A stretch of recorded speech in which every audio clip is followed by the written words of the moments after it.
Hello guys, welcome back to my channel our study time. और मैं मोना चौरसिया आज आपके लिए लेकर आई हूँ जो क्लास 10th यानी कि बोर्ड परीक्षा जो मैथ सब्जेक्ट रहता है उसके ब्लू प्रिंट के हिसाब से जो क्वेश्चंस रहते हैं वो सॉल्व कराने वाली हूँ। यानी कि full to full blueprint पर आधारित जितने भी क्वेश्चंस होंगे वो सॉल्व कराएंगे। यानी कि मैं आज पहले अध्याय के बारे में आपको डिस्कस कराऊंगी। यानी कि जो पहला अध्याय है वास्तविक संख्या यानी रियल नंबर्स, इनके बारे में बताने वाली हूँ कि इसमें से मैक्स टू मैक्स कितने क्वेश्चंस आपके बनने वाले हैं। यानी कि जो आपका ये ब्लू प्रिंट है उसके अकॉर्डिंग अगर हम बात करते हैं तो ये जो अंकवार प्रश्नों की संख्या दे रखी है, देखिए आप यहाँ पर 3 अंक, एक एक अंक के 3 क्वेश्चन आएंगे और 2 अंक का एक क्वेश्चन आने वाला है और 3 अंक के एक भी क्वेश्चन नहीं आएंगे और 4 अंक का भी कोई क्वेश्चन नहीं आना। यानी कि जो आपका पहला लेसन है इसमें से केवल आपको एक यानी कि 3 तो ऑब्जेक्ट तैयार करने और एक 2 नंबर का क्वेश्चन, यानी टोटल मार्क्स जो रहेंगे आपके 5 अंक रहने वाले हैं। ठीक है, तो चलते हैं, हम स्टार्ट करते हैं क्वेश्चंस। तो पहला हमारा जो है सही विकल्प रहने वाले हैं, तो उसके लिए हम सॉल्व करते हैं।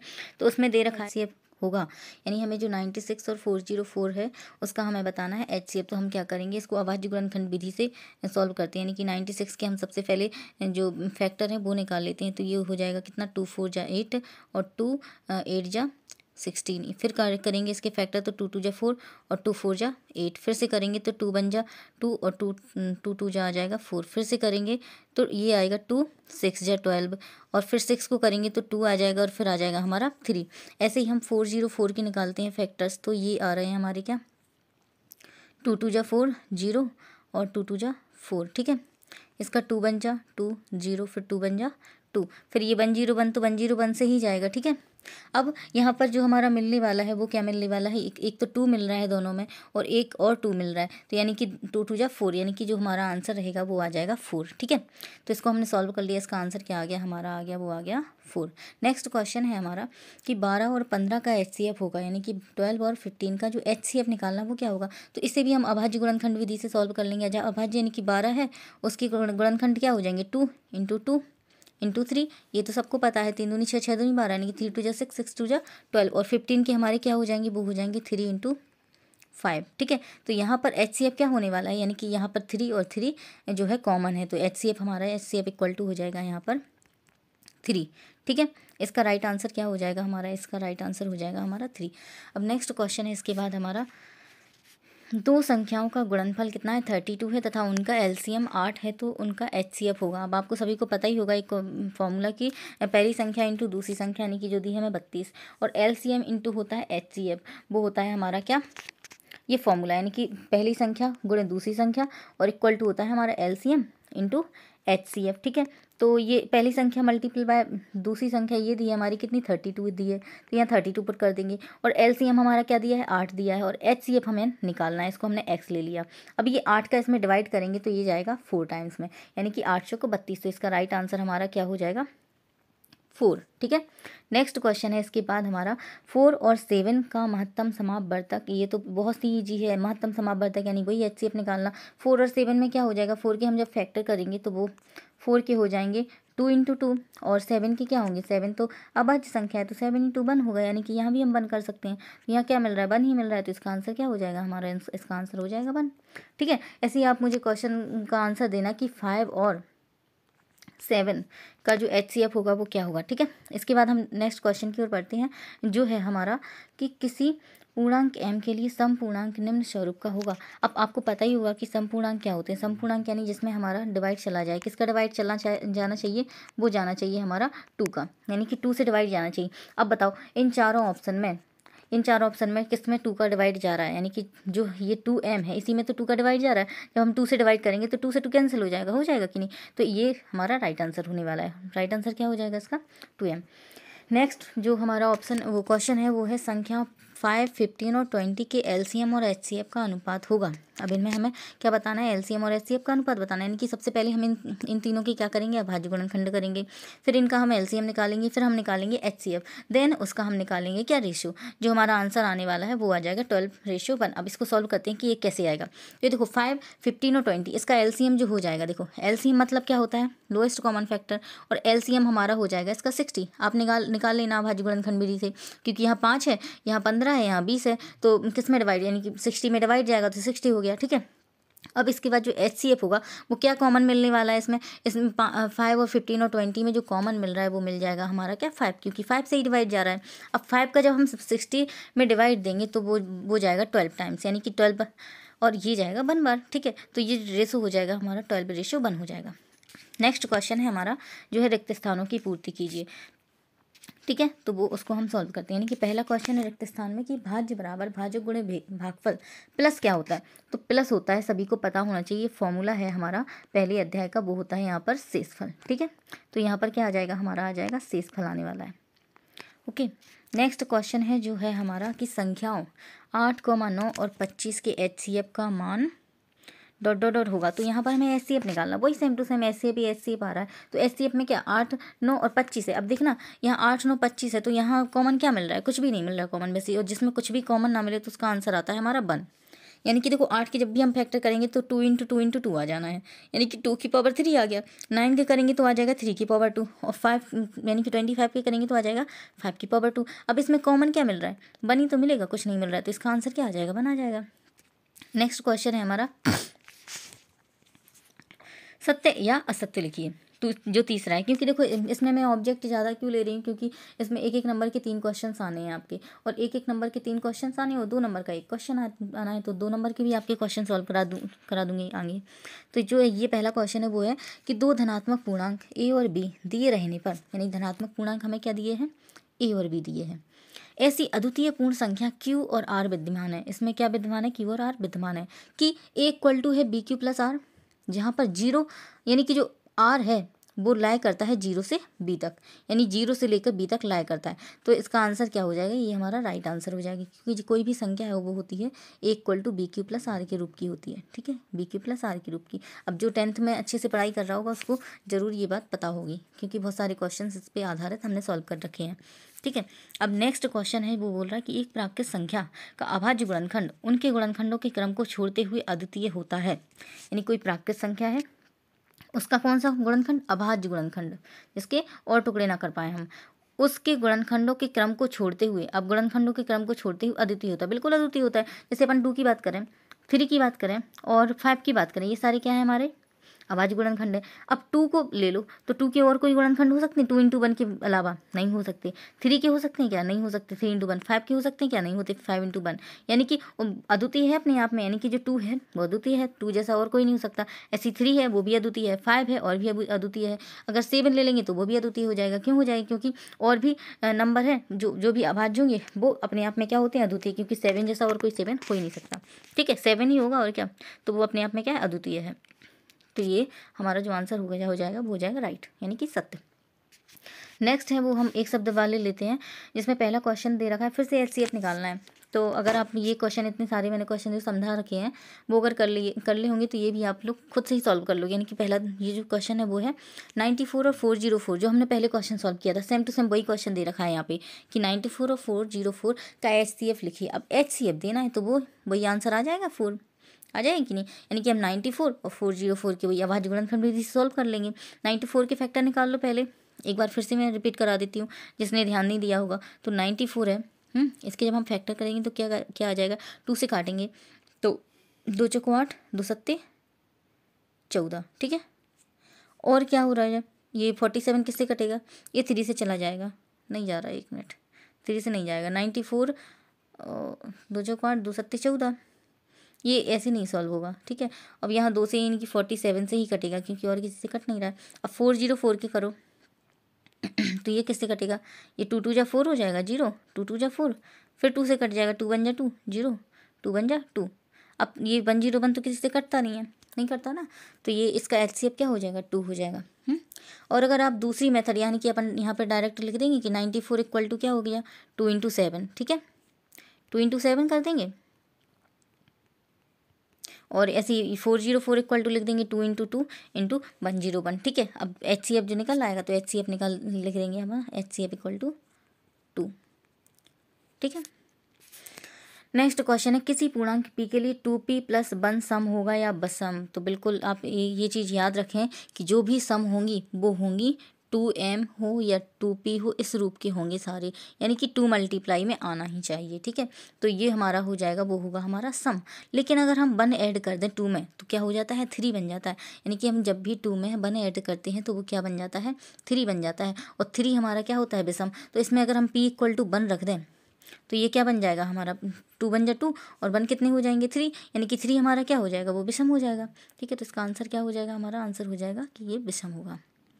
नेक्स्ट क्वेश्चन की ओर बढ़ते हैं, जो है हमारे पास 2-2 नंबर वाले क्वेश्चन, ठीक है, क्योंकि इसमें से 1-1 नंबर वाले 3 क्वेश्चन आने हैं, मतलब जो ऑब्जेक्टिव टाइप आएंगे, और एक आना है 2 नंबर वाला क्वेश्चन।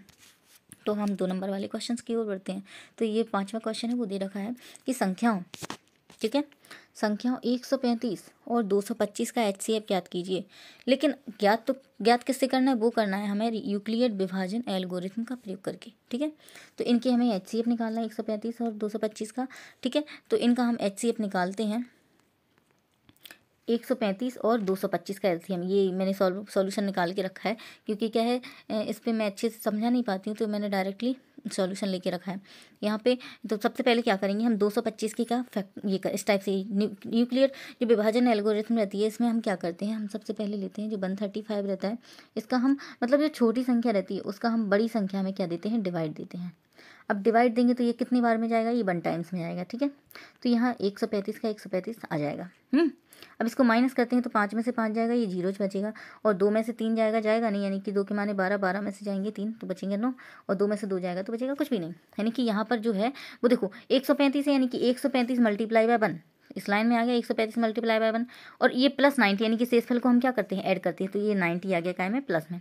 अब देखो जब दूसरा हम स्टार्ट करेंगे तो अब देखो यहाँ पर बड़ा 135 है, यहाँ पर है 90, तो इसका भाग देंगे अब 135 में, यानी कि 90 का भाग देना है हमें 135 में, ठीक है। तो अब हम 90 का भाग देंगे, 90 का भाग देंगे किसमें, 135 में, 135 में भाग दो, कितनी बार जाएगा, ये भी हमारा 1 टाइम्स जाएगा, क्यों, क्योंकि एक ही बार जाएगा, 180 ज़्यादा हो जाएगा, यहाँ 5 बचेगा, और यहाँ कितने बचेंगे, 13 में से 9 जाएगा तो 9 से 10, 11, 12, 13, यानी कि 4 बचेगा, यानी 45, और फिर 45 का हम इसमें देंगे भाग। यानी कि देखो पहले हमें क्या लिखना है, 90 × 1, तो यहाँ लिख दिया 90, इन दोनों का मल्टीप्लाई, और ये शेषफल रहता है, इसको कर देंगे प्लस, तो प्लस कर दिया। अब लास्ट में जो करेंगे हम 45 का देंगे 90 में डिवाइड, यानी कि 45 का भाग देना है हमें 90 में, तो यहाँ भाग देंगे 90 में, तो वो जाएगा 2 बार, यानी कि पूरा कट गया। यानी तब तक हमें ये मेथड करते रहना जब तक कि कट ना जाए, ये कहती है यूक्लिड विभाजन एल्गोरिथम, ठीक है। तो 90 = क्या हो जाएगा, 45 × 2, ये 45 है और ये 2 है, इन दोनों का क्या कर देंगे, हम मल्टीप्लाई कर देंगे, मल्टीप्लाई किया, और शेषफल क्या है हमारा 0 है, तो यहाँ पर हमने कर दिया 0 प्लस में। ये हो गया हमारा क्वेश्चन सॉल्व, ठीक है। ऐसे ही आप सारे कोई भी क्वेश्चन आ जाए, यानी कि HCF निकालना हो यूक्लिड विभाजन एल्गोरिथम का प्रयोग करके, तो सबसे पहले आप क्या करेंगे, सबसे छोटी संख्या का बड़ी संख्या में डिवाइड कर देंगे, डिवाइड करेंगे, जो शेषफल बचेगा फिर से उसका वापस से इसमें डिवाइड कर देंगे, फिर जो शेषफल बचेगा फिर वापस से में डिवाइड कर देना, जो बचता जाएगा बस, और इस टाइप से आप इसमें लिख देना। नेक्स्ट क्वेश्चन है जो हमारा, अब नेक्स्ट क्वेश्चन की ओर बढ़ते हैं। नेक्स्ट क्वेश्चन क्या बोल रहा है हमारा, वो है छठवां कह रहा है कि संख्याओं 867 और 255 का HCF ज्ञात करने के लिए, यानी कि हमें फिर से HCF निकालना है, किसका निकालना है, 867 और 255 का HCF ज्ञात करने के लिए यूक्लिड विभाजन एल्गोरिथम का प्रयोग कीजिए। यानी फिर से वही हमें एल्गोरिथम यूज करनी है, यानी कि कौन सी, यूक्लिड विभाजन एल्गोरिथम। तो उसका भी हमने आंसर लेके रखा है, वो है देखो ये रहा 867 और 225, इसका निकालना है। तो सबसे पहले फिर से हम छोटी संख्या का बड़ी संख्या में डिवाइड करेंगे। छोटी संख्या क्या है यहाँ पर, 225, बड़ी संख्या क्या है 867, तो डिवाइड करो यहाँ पर 225 है ना, इसका डिवाइड करेंगे हम 867 में, करो डिवाइड जरा, तो ये जाएगा हमारा 3 बार में। अब 3 बार में जाएगा तो यहाँ आ जाएगा, यानी कि कितनी बार, 3 5 15 की 5, 3 दूनी 6 और 1 7, 3 दूनी 6, ठीक है। यहाँ पर कितने बचेंगे, 7 में से 2 जाएगा तो बचेगा हमारा 2, 6 में से 7 जाएगा नहीं, यानी कि 9 बचेगा, और यहाँ पर कैरी आया 1, तो यहाँ आ जाएगा हमारा 192। वेट सॉरी गाइस, यहाँ पर थोड़ा सा मिसप्रिंट है, क्योंकि यहाँ पर 225 नहीं है, यहाँ पर होना चाहिए 255, ठीक है। जो क्वेश्चन में दे रखा था वो है 255, तो हम यहाँ पर डिवाइड करेंगे किसका, 255 का हम डिवाइड करेंगे जब वो करेंगे हम 867 में, तो कितनी बार जाएगा, वो हो जाएगा हमारा 3 टाइम्स, यानी 3 टाइम्स जाएगा तो यहाँ 3×5=15 हो जाएगा, 3×5=15 1 16 हो जाएगा, 3×2=6 और 1 आ जाएगा 7। तो यहाँ क्या कितना बचेगा, ये जो बचेगा 2 बचेगा और ये 0 बचेगा और यहाँ पर बचेगा 1। तो देखो वही लिखा है, यानी कि इन दोनों का मल्टीप्लाई, यानी कि 255 और 3 का मल्टीप्लाई, यानी 255 मल्टीप्लाई बाय 3 प्लस 102, यानी कि जो शेषफल है उसको क्या कर देते हैं हम प्लस में कर देते, प्लस कर दिया यानी 102। अब 102 का, अब जब हम 255 का निकालेंगे, यानी अब इसका निकालना है, तो इसका डिवाइड करेंगे, यानी कि छोटी संख्या 102 बची, बड़ी संख्या है 255, तो फिर इसमें डिवाइड करेंगे, यानी 102 का हम काय में डिवाइड करने वाले हैं 255 में। तो करते हैं, यानी कि 102 था हमारा, अब 102 से निकालना है, 255 में हम 255 में डिवाइड करेंगे, ये कितनी बार जाएगा, ये 2 टाइम्स जाएगा, नहीं 2 दूनी 4 0 2, यहाँ पर कितनी बचेगा, 5 में से 4 जाएगा तो 1 बचेगा, 5 में से 0 यानी कि 5 के 5 ही आ जाएंगे यहाँ पर क्रॉस। अब क्या करेंगे, देखो इन दोनों का मल्टीप्लाई लिख के इक्वल टू 255 कर देंगे, यानी 255 के इक्वल टू में क्या आ जाएगा 102 इंटू 2 और प्लस में आ जाएगी, इसी हम प्लस करते हैं 51। ठीक है, अब 51 का जो डिवाइड करेंगे वो करेंगे 102 में, तो यहाँ हम क्या करेंगे, अब लास्ट वाला जो स्टेप बचा है वो बचा है 51 का 102 में, तो ये चला जाएगा हमारा 2 टाइम्स, यानी कि 2 टाइम्स में ये पूरा हमारा कट जाएगा। ठीक है, यानी कि 2 एकम 2, 2 पंचे 10, 102 आ गया और शेषफल क्या है 0, तो ये 0 लिख दिया। ये क्वेश्चन हमारा हो गया सॉल्व। ठीक है, अब चलते हैं हम नेक्स्ट क्वेश्चन की ओर बढ़ते हैं, जो है हमारा ये रहा हमारा क्वेश्चन। ये एक मिठाई विक्रेता के पास है ना, एक मिठाई विक्रेता के पास 420 काजू की बर्फियाँ, कितनी काजू की बर्फियाँ हैं उसके पास 420 काजू की बर्फियाँ हैं और 130 जो है वो बादाम की बर्फियाँ हैं। वह इनकी ऐसी डेयरियाँ बनाना चाहती है कि प्रत्येक डेयरी में बर्फियों की जो संख्या है समान रहे, यानी कि बर्फियाँ क्या होनी चाहिए उसकी समान होनी चाहिए, प्रत्येक डेयरी में क्या होनी चाहिए बर्फियों की संख्या समान रहे, तथा ये डेयरियाँ बर्फी की परात में न्यूनतम स्थान घेरे और जगह भी न्यूनतम घेरे। तो जब भी न्यूनतम की बात आती है तो वहाँ पे हमें HCF निकालना होता है। ठीक है, न्यूनतम जगह घेरे मतलब हमें क्या निकालना है, उसका HCF हमें निकालना है। ठीक है, तो HCF निकालते हैं हम, HCF निकालेंगे वैसे ही, यानी कि 130 और 420 का हम HCF निकाल लेंगे, वही यूक्लिड विभाजन एल्गोरिथम का यूज करके। तो देखो यहाँ मैंने सॉल्व करके रखा है पहले से ही, ये है, यानी 420 और 130 का था ना, हाँ यही वाला तो है। तो इसे क्रमबद्ध रूप से हल करने के लिए हम यूक्लिड एल्गोरिथम का प्रयोग करेंगे, यानी 420 और जो 130 है इसका HCF निकालेंगे। सेम टू सेम वही 420, जब हम 130 का 420 में डिवाइड करेंगे तो वो जाएगा 3 बार में और शेषफल बचेगा हमारा 30। ठीक है, ऐसे ही हम 130 का करेंगे, जो शेषफल बचता है तो वो करेंगे तो जाएगा 30 और यहाँ 4 बार में जाएगा और यहाँ शेषफल बचेगा 10। ठीक है, ऐसे ही हम 30 का करेंगे, जैसे पिछले हमने क्वेश्चंस किए थे, तो ये 30 का हो जाएगा 10 गुणे 3, शेषफल बचेगा हमारा 0। तो आंसर क्या हो जाएगा हमारा 10, यानी कि हमें कितनी बर्फियाँ लेनी चाहिए 10 करके लेनी चाहिए, जिससे हमारी क्या न्यूनतम स्थान घेरे वो जो बर्फियाँ हैं। ठीक है, अब ऐसे ही हमारा जो नेक्स्ट क्वेश्चन रहने वाला है वो है कि किसी परेड की बात कर रहे हैं कि 616 सदस्यों वाली एक सेना है आर्मी की, है ना, सेना की टुकड़ी को 32 सदस्यों वाले एक आर्मी बैंड के पीछे मार्च करना है, यानी कि 616 सदस्यों वाली एक सेना की टुकड़ी है जिसमें 32 सदस्यों वाले एक आर्मी बैंड के पीछे मार्च करना है। दोनों समूह को समान संख्या वाले, दोनों समूह लेने हैं जिनमें समान संख्या वाले स्तंभों में मार्च करना है। उन स्तंभों की अधिकतम संख्या क्या है, यानी कि इसमें हमें क्या निकालना है, इसमें भी हमें HCF ही निकालना है। ठीक है, तो HCF कैसे निकालेंगे, वो यूक्लिड विभाजन एल्गोरिथम का यूज करके। ठीक है, तो उसको हम सॉल्व करते हैं। कहाँ गया ये, हाँ ये आ गया कि इसे क्रमबद्ध रूप से वो यूक्लिड विभाजन का यूज करेंगे, यानी कि 616 का करेंगे हम, तो 616 की वो यूक्लिड विभाजन से यानी 32 का डिवाइड करेंगे तो कितने बार में जाएगा, ये जाएगा 19 बार में और शेषफल बचेगा 8। ठीक है, ऐसे 32 का करेंगे, यानी कि 8 जो शेषफल बचा है 8 का डिवाइड करते हैं वापस से 32 में इसका, तो 8 का 4 बार में जाएगा, शेषफल आ जाएगा 0। ठीक है, तो ये जो अधिकतम संख्या आएगी वो आ जाएगी हमारी आंसर क्या 8 आ जाएगी। ठीक है, अब नेक्स्ट क्वेश्चन की ओर चलते हैं हम, जो है हमारा, ये सारे 2-2 नंबर में ही आएंगे आपके क्वेश्चन। ठीक है, तो अच्छे से प्रिपेयर कर लो, ये जो मैं जितनी भी वीडियो बनाऊंगी उनको अच्छे से देखना है ना, अच्छे से वॉच करोगे तो मैं कह रही हूँ कि आपके मैथ में पूरे क्वेश्चन सॉल्व रहेंगे। जब आप बोर्ड का एग्जाम देने जाओगे तो पूरे क्वेश्चन आपसे बन जाएंगे बहुत ही ईजी तरीके से। ठीक है, बस इन क्वेश्चंस को आप क्या है एक बार कॉपी में भी नोट कर लेना और आराम से 2-4 बार ये वीडियो देख लेना तो आ ही जाएंगे सारे क्वेश्चंस। अब नेक्स्ट क्वेश्चन है हमारा कि दर्शाइए प्रत्येक धनात्मक समपूर्णांक। अब मैंने बताया था कि समपूर्णांक क्या होगा 2q का। अभी 2-3 ऑब्जेक्ट थे वो भी हमारे ऐसे ही थे कि 2q सम और विषम के बारे में पूछ रहे थे, तो 2q क्या हो जाएगा सम में हो जाएगा, 2q+1 में क्या आएगा विषम। ठीक है, तो समपूर्णांक की बात कर रहे हैं 2q के रूप का होता है तथा प्रत्येक धनात्मक विषम जो पूर्णांक है वो क्या होता है 2q+1 के रूप का होता है, जहाँ q कोई पूर्णांक यानी q क्या है, q की जगह कोई भी पूर्णांक यानी कि पूर्ण संख्या हो सकती है, कोई भी पूर्णांक हो सकता है। q की जगह आप 1 रख दो, 1 से n तक कुछ भी रख दो, 2 3 4 5 कुछ भी रख सकते हो। ठीक है, तो इसके सॉल्यूशन की ओर बढ़ते हैं। जो है हमारा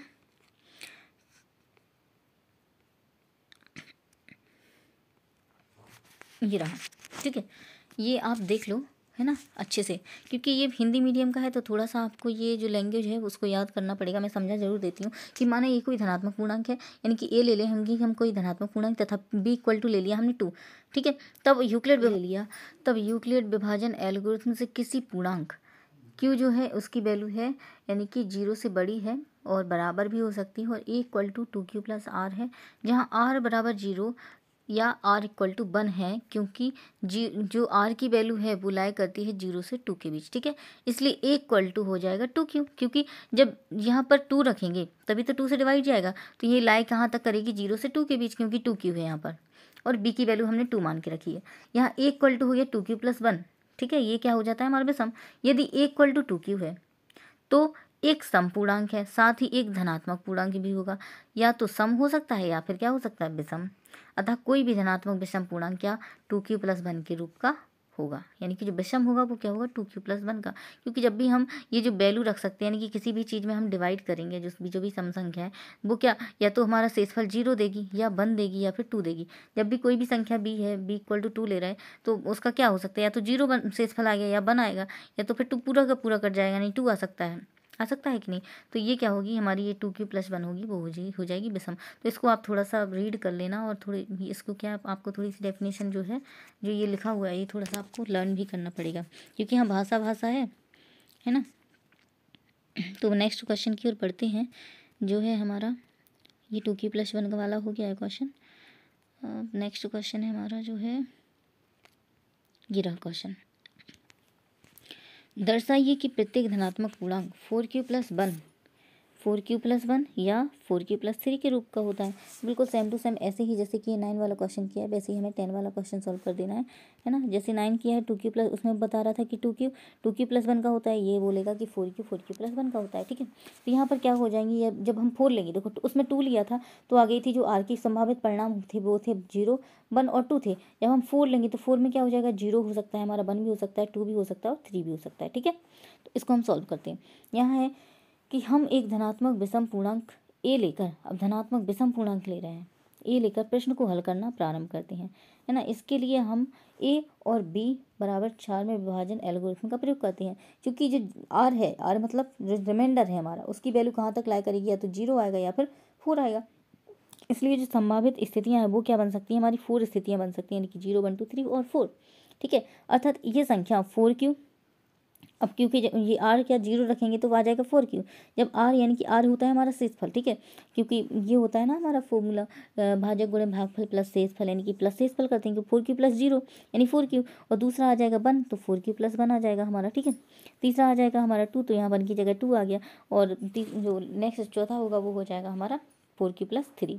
ठीक है, 4q+3 के रूप का हो सकता है, क्योंकि ए एक विषम पूर्णांक संख्या है, यानी कि ए क्या है हमारी विषम संख्या है, तो जो 4q और 4q+2 के रूप का नहीं हो सकता, क्योंकि ये अगर विषम है तो ये 4q और 4q+2 का नहीं हो सकता, क्योंकि जब भी हम 2 से डिवाइड करेंगे तो इसमें चला जाएगा और 2 से इसमें डिवाइड करेंगे तो ये चला जाएगा, तो ये क्या हो जाएगी हमारी सम हो जाएगी। ठीक है, तो नेक्स्ट आगे है कि क्योंकि ये संख्याएं 2 से विभाज्य हैं अर्थात सम संख्याएं हैं, अतः कोई भी धनात्मक विषम पूर्णांक 4q+1 या 4q+3 के रूप का होता है। ये हमारा हो गया प्रूफ। क्या हो गया हमारा प्रूफ। इस भाषा को थोड़ा सा आप क्या लर्न कर लेना। ये पूरी आपकी भाषा जो है परीक्षा अध्ययन की ली है मैंने, उसी से मैंने इनको फ़ोटो क्लिक करके रखा है, क्योंकि एक वीडियो में सारा सॉल्व मैं नहीं करा पाती हूँ, इसलिए मैंने फ़ोटो क्लिक करके ले लिया है। ठीक है, नेक्स्ट क्वेश्चन है जो है हमारा 140 140 के अभाज्य गुणनखंड बताने, तो ये तो सिंपल ही है, ये तो सभी बच्चों को आता ही होगा कि 140 के हमें क्या देना है, अभाज्य गुणनखंड। तो इस गुणनखंड विधि से आप लोग सॉल्व कर लेना। फिर भी मैं इसका आंसर आपको एक बार व्यू करा ही देती हूँ, ठीक है, तो और ज़्यादा ईजी रहेगा। ये रहा 140 के,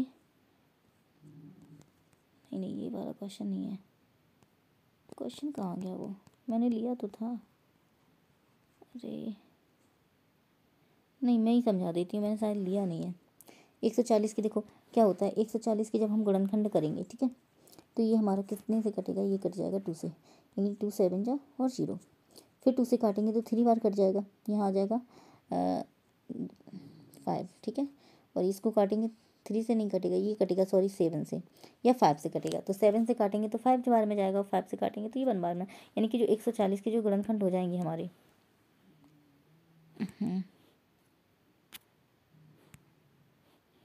जो 140 के हमारे गुणनखंड हो जाएंगे वो हो जाएंगे 2 इंटू 5 इंटू 7, ठीक है, यानी कि 7 पना 35, 35 दूनी 70, 7 पना 35, 35 दूनी 70, 70 दूनी 140, ठीक है। अब नेक्स्ट क्वेश्चन जो है वो है हमारा 156 के अभाज्य गुणनखंड। तो सेम टू सेम वैसे भी हम 156 के भी गुणनखंड निकाल सकते हैं 156 का, इस टाइप से हम गुणनखंड कर लेंगे। जब हम 156 को 156 इसके हम गुणनखंड करेंगे तो ये 2 7 बार जाएगा, ये 8 बार जाएगा। 6 और 20 का अभाज्य गुणनखंड विधि से एचसीएफ और एलसीएम निकालना। तो देखो 6 है और अभाज्य गुणनखंड विधि, तो 6 के क्या हो जाएंगे हमारे फैक्टर, वो हो जाएंगे 6 इक्वल टू हो जाएगा 2 इंटू 3, ठीक है, और जो हमारे 20 का निकलना वो हो जाएगा 2 इंटू 5, ठीक है। यहाँ पर एचसीएफ यानी कि यहाँ 2 मिल रहा है, यहाँ 2 मिल रहा है, तो हमारा जो एचसीएफ निकल आएगा वो एचसीएफ इक्वल टू हो जाएगा 2। नेक्स्ट क्वेश्चन है हमारा 672 और 120 का अभाज्य गुणनखंड विधि से, ये आप लोग सॉल्व कर लेना। मैंने वैसे यहाँ क्वेश्चन दे रखा है इस पीडीएफ में, निकाला था मैंने, तो मैं आपको वैसे बता भी दे रही हूँ, ठीक है। ये रहा वो क्वेश्चन जो भी मैं बता रही थी, 622 का मैंने सॉल्व कराया ना, देखो ये इसका 2 हो गया एचसीएफ, और एलसीएम बोलेगा तो 60 हो जाएगा। अगर और आगे पूछा कि इन दोनों का वो गुणा पता हो, यानी एचसीएफ और इंटू एलसीएम निकालो, तो ये 120 आ जाएगा, ठीक है। ये और ये नेक्स्ट वाला आंसर है 6 वाला, 6 और ये 72 के, ये हो गया 120 के जो फैक्टर है, ठीक है। ये एचसीएफ निकाला है, यानी कि दोनों में क्या क्या मिल रहा है, 2 मिल रहा है दोनों में, तीनों में सॉरी, और यहाँ पर तीनों में 3 भी मिल रहा है, तो बस यानी कि 2 इंटू 3 हो जाएगा हमारा, 2 इंटू 3 हो गया एचसीएफ, ये निकाला है 2 इंटू 3 एचसीएफ। और एलसीएम में सबको एक एक बार ले लेते हैं, यानी कि देखो 2 कितने बार है, ये 2 एक बार है, फिर 2 2 बार है, फिर 2 3 बार है, फिर 3 एक बार है क्योंकि यहाँ भी है ना, और फिर एक बार और 3 है, और एक 5 है, यानी कि सबको एक एक बार ले लिया हमने, ये मल्टीप्लाई किया तो आ गया हमारा 360। अब जो नेक्स्ट क्वेश्चन है वो है हमारा कि जो संख्याएं हैं, ये अभाज्य गुणनखंड इसमें भी करना है। अभाज्य गुणनखंड विधि द्वारा पूर्णांक को 12 15 और 21 के एलसीएम और एचसीएफ निकालना, तो ये आप लोग निकाल लेना, एलसीएम एचसीएफ बहुत ही ईजी है, यानी 12 की कर लेना, फिर 15 की कर लेना, 21 की मैं आपको एक बार दिखा भी दे रही हूँ सॉल्यूशन को।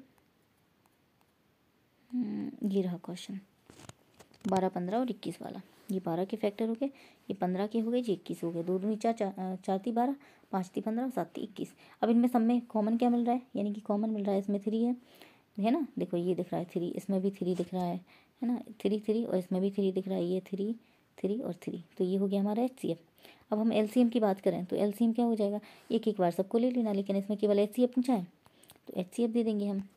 अब जो नेक्स्ट क्वेश्चन है वो है हमारा एचसीएफ दिया है मैंने, नहीं एचसीएफ नहीं दिया, नेक्स्ट 16 वाला है ये वाला क्वेश्चन, इसको ध्यान दो जरा। एचसीएफ दिया है हमें क्या, एचसीएफ ये पहली संख्या है 306 और दूसरी संख्या है 657, इनका एचसीएफ दिया है क्या 9, और एलसीएम इनका निकालना है, तो वही फॉर्मूला लगा देंगे, पहली संख्या गुणे दूसरी संख्या बराबर एलसीएम गुणे एचसीएफ, तो ये फॉर्मूला सभी को पता होगा, यानी पहली संख्या गुणे दूसरी संख्या बराबर एलसीएम गुणे एचसीएफ, ठीक है। तो इसको हम सॉल्व करके बता ही देते हैं। ये जो रहा देखो एलसीएम 306 और 657, देखो एलसीएम गुणे एचसीएफ इक्वल टू पहली संख्या गुणे दूसरी संख्या, तो एलसीएम निकालना है हमें। और ये क्या हो जाएगा, ये डिवाइड में पहुंच जाएगा एचसीएफ, ये डिवाइड यानी कि 9 से डिवाइड कर देंगे, इन दोनों का मल्टीप्लाई कर दिया, ये जो संख्या है इन दोनों का क्या कर दिया हमने गुणा, और 9 से भाग दे देंगे तो ये आ जाएगा ये, यानी कि अभिष्ट जो एलसीएम हो जाएगा वो हो जाएगा हमारा 22338। ठीक है। इसके बाद जो नेक्स्ट क्वेश्चन रहेगा वो है हमारा वो है कि संख्या, ये मैंने क्या मैं सॉल्व नहीं कर पाई, और ये वाला भी क्वेश्चन मैं सॉल्व नहीं कर पाई, लेकिन मैं क्या थोड़ा मोटे मोटे तौर पर बता देती हूँ कि इसको हमें सॉल्व करना पड़ेगा। यानी व्याख्या कीजिए कि 7 गुणे 11 गुणे 13 प्लस 13 और 7 गुणे 6 गुणे 5 गुणे 4 गुणे 3 गुणे 2 गुणे 1 प्लस 5 भाज्य संख्याएं क्यों हैं। यानी कि इन तीनों का हम सबसे पहले गुणा करेंगे, फिर उसमें 13 को प्लस कर देंगे। ठीक है। जो जो संख्या आएगी उसकी फिर करेंगे हम क्या, फैक्टर, क्या निकालेंगे, गुणनखंड, गुणनखंड निकाल लेंगे। उसके बाद हम क्या करेंगे, दूसरी संख्या लेंगे, यानी कि ये वाली संख्या लेंगे, इसको सॉल्व करेंगे, यानी इन सब का गुणा करेंगे आपस में, यानी कि 7 का 6 में, फिर 5 में, फिर 4 में, फिर 3 में, फिर 2 में, फिर 1 में, और जो संख्या यहाँ पर हमें प्राप्त होगी उसमें +5 कर देंगे, और फिर लास्ट में जो हमारे पास आंसर आएगा यानी कि 5 ऐड करने के बाद उसके फिर हम फैक्टर निकालेंगे। तो अगर फैक्टर हो रहे हैं इन दोनों संख्याओं की तो वो क्या है, भाज्य संख्या है, क्योंकि भाज्य संख्याओं के अभाज्य गुणनखंड जरूर होते हैं, है ना। तो ये हम यहाँ ये हमारी जो पहले अध्याय की है वो होती है वीडियो ख़त्म। तो ये सारी वीडियो आप लोग ध्यान से देखना अच्छे से। तो क्या है, अभी क्या अर्धवार्षिक पेपर तो ख़त्म हो गए, लेकिन क्या है पढ़ाई हमारे दिन में रखनी है, पेपर पे ध्यान नहीं देना है कि अभी प्री बोर्ड फिर से आएंगे। तो प्री बोर्ड के लिए मैं 100% गारंटी लेती हूँ कि जो क्वेश्चंस हैं इनमें से आपके 80 में से 80 मार्क्स के ही क्वेश्चन पूरे इन्हीं जो टेस्ट हैं ये मैंने क्या है नेट से डाउनलोड किया है, जो टेस्ट बनाया हुआ है। तो ये बोर्ड से डाला गया जो ब्लूप्रिंट रहता है उसके आधार पे ही सारे क्वेश्चंस दिए रहते हैं। तो इस टेस्ट को आप पूरा बिल्कुल स्किप कर करके ना मत देखना, नहीं पूरा ही देखना जो है। ओके, तो मिलते हैं नेक्स्ट वीडियो में नेक्स्ट अध्याय के साथ। तब तक के लिए टेक केयर, गुड बाय।